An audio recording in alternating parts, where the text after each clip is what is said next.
Deputy collector Shri K Gopi, വേദിയിലിരിക്കുന്ന ബഹുമാന്യരെ, പ്രിയപ്പെട്ട ശ്രോതാക്കളെ,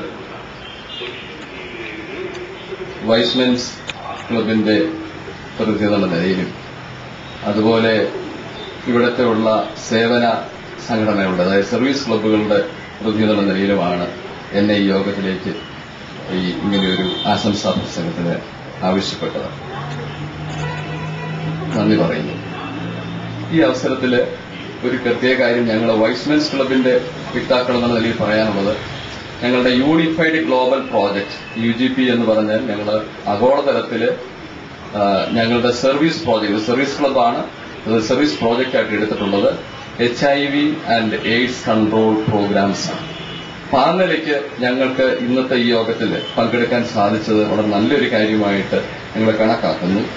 ഞങ്ങളുടെ ഈ സേവന പ്രവർത്തനങ്ങളിലൊക്കെ ഇതിന്റെ ഈ ബോധവൽക്കരണം, അതുപോലെ തന്നെ ഇതിന്റെ പ്രിവെൻഷൻ, ഇപ്പോൾ പ്രതീക്ഷയ്ക്ക് വരെ നൽകുന്ന ഒരു വലിയ കാര്യമാണ് CP മാത്യു സാറിലൂടെ പറഞ്ഞത്, ഇവർക്ക് ചികിത്സിക്കാൻ സാധിക്കുമെന്നുള്ളത്. ഇതൊരു പ്രതീക്ഷയ്ക്ക് നൽകുന്ന, രോഗികളെ സംബന്ധിച്ചിടത്തോളം ഇന്ന് നമുക്കുണ്ടായിക്കൊണ്ടിരിക്കുന്ന വലിയൊരു പ്രശ്നം, ഇവരെ അസ്പർശ്യരായി കണക്കാക്കിയിട്ട് ഇവരെ സമൂഹം പുറന്തള്ളുന്നു, ഭരണകൂടവും സമൂഹവും എല്ലാം ഇവർ പുറന്തള്ളുന്നു എന്നുള്ള ഭീതി കൊണ്ടാണ് ഇവരിലുള്ള ഇങ്ങനെ രോഗികളാണെന്ന് സമ്മതിക്കാൻ ഇവർ വിമുഖത കാണിക്കുകയോ അല്ലെങ്കിൽ ഇത് മറച്ചു വെക്കുകയോ ചെയ്യുന്നത്. ഈ മറച്ചു വെക്കുന്നത് കൂടുതൽ അപകടകരമാണെന്നുള്ളത് നമുക്കെല്ലാവർക്കും അറിയാവുന്ന കാര്യവുമാണ്. അപ്പോൾ ഇതിന്റെ അടിസ്ഥാനത്തിൽ നിന്ന് നമുക്ക് ലഭ്യമായ കണക്കുകൾ വെച്ച് നോക്കിക്കഴിഞ്ഞാൽ കേരളത്തില് 2007 കണക്ക് അനുസരിച്ചാണെങ്കിൽ 55,176 എയ്ഡ്സ് പോസിറ്റീവ് രോഗികളുണ്ട് എന്നുള്ളത്. ഇത് വെളിപ്പെടുത്തപ്പെട്ട കണക്ക് മാത്രമാണ്, വെളിപ്പെടാത്ത പോകുന്നത് വേറെയും. അതുപോലെ 2006 കണക്കനുസരിച്ച് 0.30, അതായത് 0.3%, മിസ്റ്റർ ഫെലിക്സ് കുരുള പറഞ്ഞതുപോലെ അത് 3% നിൽക്കുന്നു. 2007 വന്നപ്പോഴത്തേക്ക് 0.26% ഇത് കുറയുന്നു എന്ന് പറയുന്നുണ്ട്. പക്ഷെ ഇതിനകത്ത് വേറൊരു അലാമിംഗ് ഫാക്ടർ ഇപ്പൊ ഇവിടെ തന്നെ അവതരിപ്പിച്ചു കഴിഞ്ഞതാണ്. ഈ ഫീമെയിൽ സെക്സ് വർക്കേഴ്സിന്റെ ഇടയിൽ ഇതിന്റെ വർധനവ്, കാരണം അവർ കുറെ കൂടെ പ്രിക്കോഷ്യസ് ആകുന്നത് കൊണ്ട് അതിന്റെ വർധനവ് ഒരു കുറയ്ക്കാൻ കഴിയുന്നുണ്ടെങ്കിലും ഈ ഇൻട്രാവേനസ് ഡ്രഗ് യൂസേഴ്സിനിടയിൽ ഇത് കൂടുന്നു എന്നുള്ളത് ഒരു അപകടകരമാണ്. അതുപോലെ ഈ മെയിൽ ടു മെയിൽ സെക്സ് ആക്ടിവിറ്റീസിലോട്ട് പോകുന്ന ഒരു പ്രവണത കൂടുതൽ വരുന്നതുകൊണ്ട് അവിടുത്തെ ഇൻക്രീസ് എന്ന് പറയുന്നത് 1.2% ഇൻക്രീസാണ് വരുന്നത്. അപ്പൊ ഇതും അപകടകരമായ ഒരു പ്രവണതയാണ്. അപ്പൊ ഈ ഒരു ഭാഗത്ത് സ്വല്പം കുറവ് കാണിക്കുന്നുണ്ടെങ്കിൽ മറ്റു 2 ഭാഗത്ത്, ഈ 3 വഴിയിൽ കൂടാണല്ലോ ഇതിപ്പോ കൂടുതലായിട്ട് പ്രചരിക്കുന്ന ചികിത്സയ്ക്കൊപ്പം, അപ്പോ ഈ 2 ഭാഗത്ത് ഇതൊരു അപകടകരമായ ഒരു പ്രവണതയിലേക്ക് വളരുന്നു എന്നുള്ളത് നമ്മൾ കൂടുതൽ ശ്രദ്ധിക്കുകയും ആ രീതിയിലുള്ള പ്രവർത്തനങ്ങളെ കാഴ്ചവെക്കുകയും ചെയ്യണം. ഏതായാലും ഞാൻ ഒരു കാര്യത്തിൽ 2 കാര്യത്തിൽ ഞാൻ പ്രത്യേകിച്ച് ഇവിടെ ഒന്ന് ശ്രീ ഫെലിക്സ് കുരുള വളരെ പോസിറ്റീവായിട്ട് എങ്ങനെ ഇതിനെ നേരിടണമെന്ന് പറഞ്ഞു.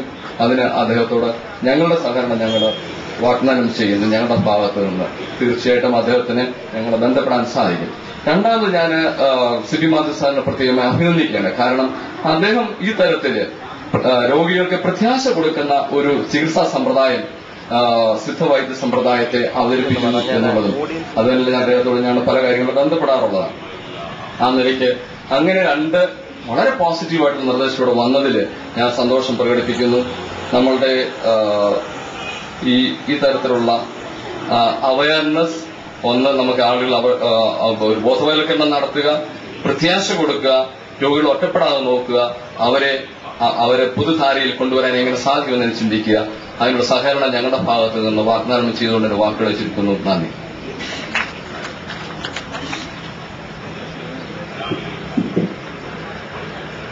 അടുത്ത ആശംസാ പ്രസംഗം നടത്തുന്നതിന് വേണ്ടി കാസിന്റെ ഡയറക്ടർ സിസ്റ്റർ ഡൊളോറസ് അവരെ ക്ഷണിക്കുന്നു.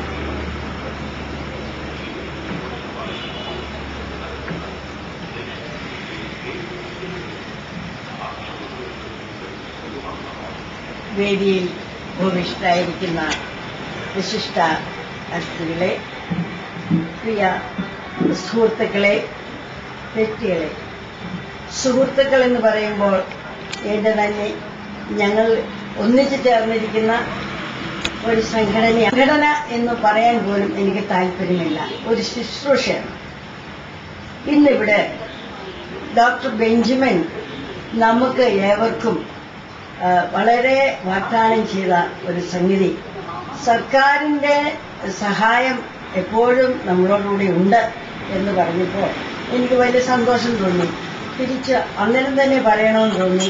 ഞങ്ങളുടെയും കാസിന്റെ ഇവിടെ ഇരിക്കുന്ന ഈ ആന്റിമാർ 4 പേരുണ്ടെങ്കിൽ അവരുടെ പിന്നിൽ 10-20 പേരുണ്ടെന്ന് ഓർക്കണം. ഓരോ ആന്റിമാരുടെയും പിന്നിൽ ഇനിയും ആൾക്കാർ ഞങ്ങളുടെ കൂടെ വരാൻ താല്പര്യപ്പെട്ടിരിക്കുന്നു.